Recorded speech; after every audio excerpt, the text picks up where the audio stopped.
Okay mga boss, so kaya natin binaklas to dahil tinanggal ko dito yung clutch skids tsaka yung gear kasi nagkukos siya ng ingay. Tapos weld ko ulit yung shoe, tapos balik. Then dito bumili ako ng bagong lining, pinalitan ko ng lining.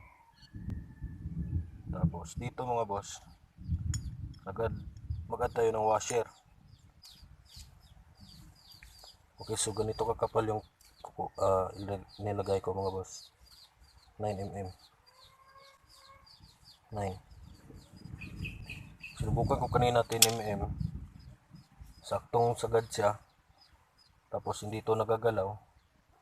Ang problema, yung kick natin ayaw naman kumagat, kaya tinanggal ko ulit. Subukan natin sa 9mm.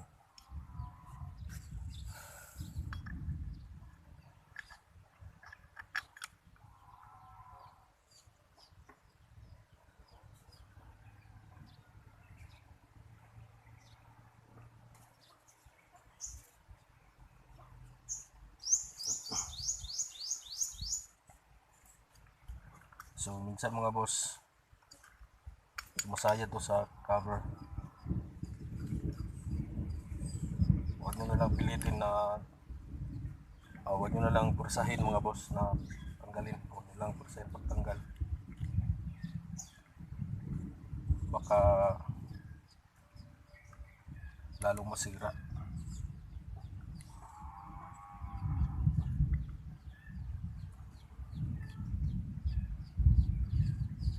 So ang diskarte na ginawa ko doon, kasi nag-stock to ngayon lang, yung unang cover ko nag-stock din yon, kaya yun nabasag dahil uminit ulo ko, naipit yung kamay ko, kaya nagpalit ako ng cover. Dapat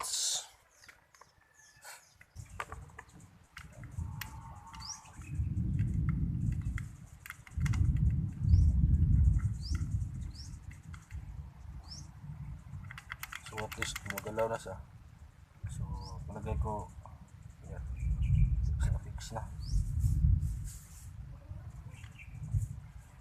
So kanina nag-stock to kanina mga boss, hirapan ako. So yung isa ko na wala na, pasag na dahil nung nakaraan nasira ko, nung nakaraan minit ang ulo ko habang tinatanggal. Pinuris ako ng tanggalin, tinanggal ko ng pursahan, kaya ayun. So ang diskarte ko ngayon lang, tinanggal ko muna yung spring, yung oil seal, tsaka yung arm washer din, yung circlip. Tapos alalay lang na dumisdan siya dito sa ilalim sa rod.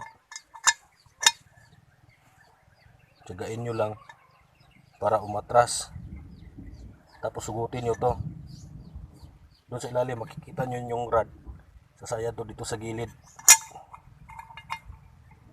dito sa loob may sasayaran yan. Kung makikita nyo may mga scratches,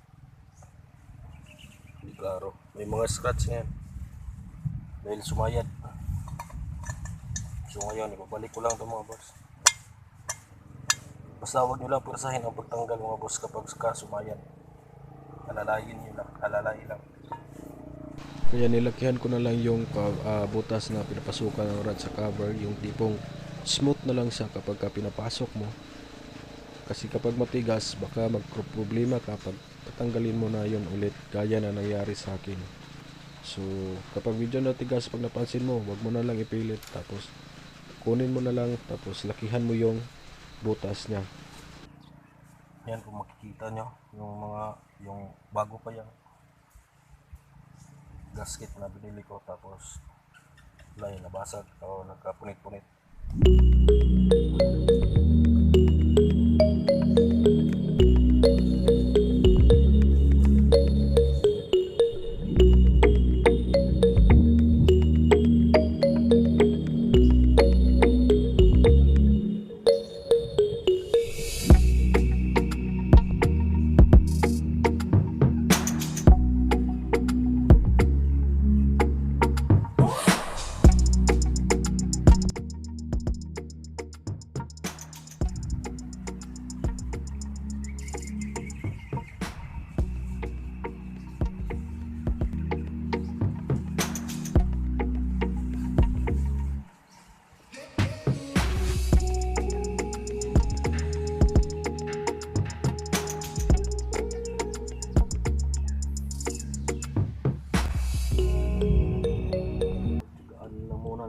boss.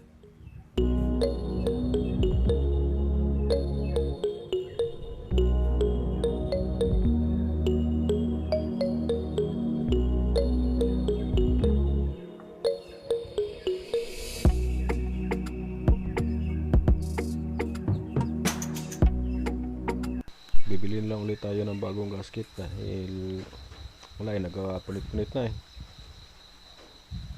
Bago pa naman sana to, kaso wala na tayong magawa dyan.